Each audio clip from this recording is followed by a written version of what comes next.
Hey, salut tout le monde, c'est Dixor et aujourd'hui, dans cette vidéo, on va parler d'un des logiciels les plus populaires au monde, si populaire qu'il est même officiellement devenu un verbe dans le dictionnaire Merriam-Webster en 2008. On va donc effectivement s'intéresser au fameux Photoshop qui est la référence en termes de retouche photo, de traitement d'images, etc., etc. Ce logiciel est effectivement extrêmement puissant en termes de fonctionnalité et permet de faire énormément de choses du point de vue artistique. Mais le truc, c'est que toutes ces choses que Photoshop permet de faire, forcément ça a un prix, et quand on n'est pas en entreprise, qu'on est indépendant ou simplement passionné, ce prix peut parfois faire assez mal au portefeuille. On va donc passer en revue des alternatives gratuites à Photoshop, et ne vous inquiétez pas, on ne va pas parler ici de logiciels du style Paint qui permet à peine de dessiner un bonhomme avec sa souris. Enfin bref, assez causé, c'est parti, on commence tout de suite avec la première alternative, let's go! La première alternative est assez originale puisqu'en fait ce n'est pas un logiciel à part entière mais bien une application web qui est donc directement accessible depuis un navigateur. On arrive donc ici sur le site photopea.com et le premier truc qu'on voit c'est qu'on a ici affaire à une espèce de réplique de Photoshop. Donc si vous avez l'habitude d'utiliser Photoshop, vous ne serez clairement pas perdu au niveau de l'interface. Alors différents formats de fichiers sont supportés sur le site et notamment le fameux .psd de Photoshop, donc ça veut dire que vous pouvez soit créer des nouveaux projets ou carrément importer des projets PSD déjà existants avec l'ensemble de vos calques et les modifier, les exporter, etc., etc. Forcément on ne retrouve pas autant de fonctionnalités que sur Photoshop, mais franchement on en retrouve vraiment beaucoup. C'est juste super impressionnant sachant que c'est une application web et ce sont d'ailleurs les fonctionnalités que 95% des gens utilisent le plus souvent sur Photoshop. On retrouve donc bien évidemment les outils de base comme les sélections, les dégradés, etc. etc. Mais on a aussi des outils qui sont déjà plus puissants comme par exemple la sélection d'objets ou encore la correction localisée. On a aussi les calques de réglage, les masques de fusion, les styles de calque, enfin bref, je pourrais encore continuer pendant longtemps, mais franchement, je trouve ça juste super impressionnant que tout ça puisse se retrouver directement sur un navigateur. Alors, petit fun fact, derrière le site, il n'y a pas une équipe de développeurs comme on pourrait s'y attendre, mais il y a juste une personne, qui est plus précisément un jeune de 28 ans qui habite à Prague et qui, je cite, travaille tout seul dans son appartement avec son petit PC portable à 500 $.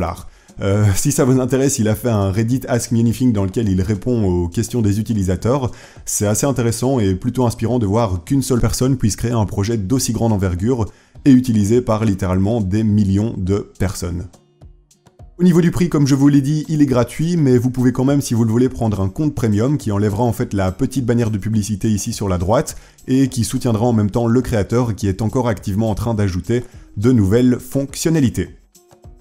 Donc voilà, petite alternative plutôt impressionnante que j'utilise personnellement assez souvent. Si vous voulez aller jeter un œil, n'hésitez pas, le lien est dans la description.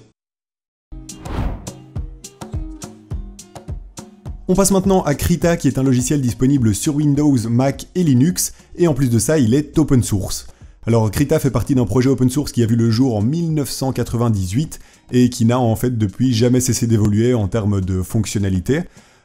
Et on peut clairement dire aujourd'hui qu'il est considéré comme un logiciel professionnel et utilisé par énormément de créateurs dans le monde.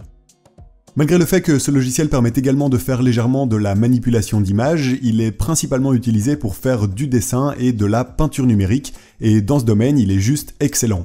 Alors comme vous pouvez le voir, mes skills en dessin se limitent à dessiner des bonhommes dégueulasses, donc je n'utilise personnellement pas souvent Krita, mais je connais pas mal de personnes qui l'utilisent et qui le préfèrent même à Photoshop en ce qui concerne justement donc le dessin. Krita est donc principalement utilisé par des créateurs dans le domaine des jeux vidéo, de la bande dessinée comme vous pouvez le voir, et de l'illustration web et autres en général, donc c'est vraiment une superbe alternative à Photoshop si vous êtes intéressé par le dessin, plus précisément le dessin numérique et tout ce qui l'entoure. Alors son interface est plutôt clean et assez facile à prendre en main. On peut d'ailleurs noter qu'il y a pas mal de brosses disponibles par défaut et il y en a aussi en plus qui sont créées et partagées par la communauté, qu'on peut retrouver par exemple sur des sites comme DeviantArt ou encore sur le site officiel. Petit plus à savoir, il permet également de faire des animations image par image, ce qui peut être assez intéressant dans certaines situations. En plus de ça, on retrouve beaucoup de ressources et tutoriels sur internet pour apprendre le logiciel, et il y a d'ailleurs aussi un manuel très complet directement sur le site. Je vous mets bien évidemment tout ça dans la description.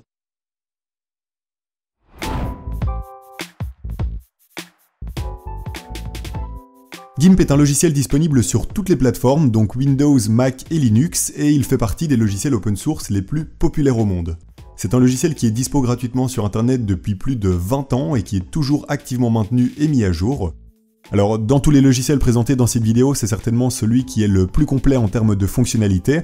Il permet, tout comme Photoshop, de faire énormément de choses comme de la retouche photo, de la manipulation d'images, des animations, de l'automatisation via script, et j'en passe.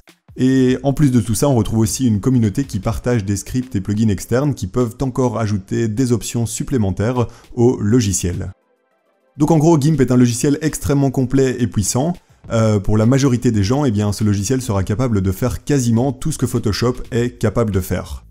Alors un des trucs qu'il faut prendre en compte, eh bien, c'est le fait que comme GIMP possède beaucoup de fonctionnalités et que certaines d'entre elles sont quand même assez complexes et puissantes, eh bien, ce n'est clairement pas le logiciel le plus simple à utiliser.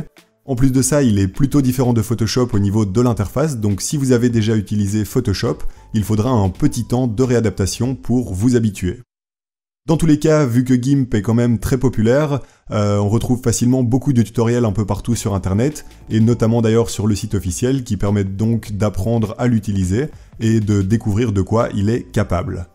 Enfin bref, très bonne alternative gratuite à Photoshop, et je dirais même très certainement une des plus populaires.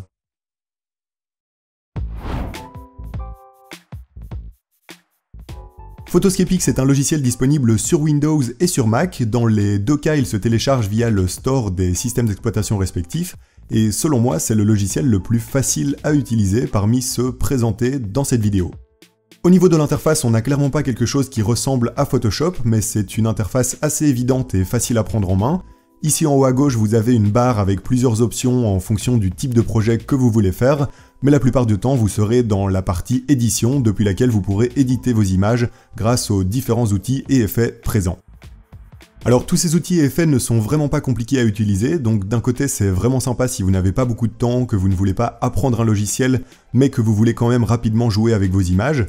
Après, le point négatif du coup, c'est que comme c'est un logiciel qui est globalement moins complexe et puissant, eh bien vous serez peut-être un jour limité et vous n'arriverez pas forcément à créer l'effet spécifique ou à générer le rendu spécifique que vous voulez atteindre, comparé par exemple à GIMP qui vous permettra de faire beaucoup plus de choses. Donc en gros, ça dépendra fort de votre utilisation personnelle, mais Photoscapix peut être une bonne alternative pour les gens qui n'ont pas envie de se casser la tête et qui n'ont pas forcément besoin de faire des créations trop complexes. Alors il y a quand même un petit truc à noter, le logiciel est gratuit, mais c'est pas un logiciel open source et il y a quand même une version premium qui propose en fait des fonctionnalités supplémentaires.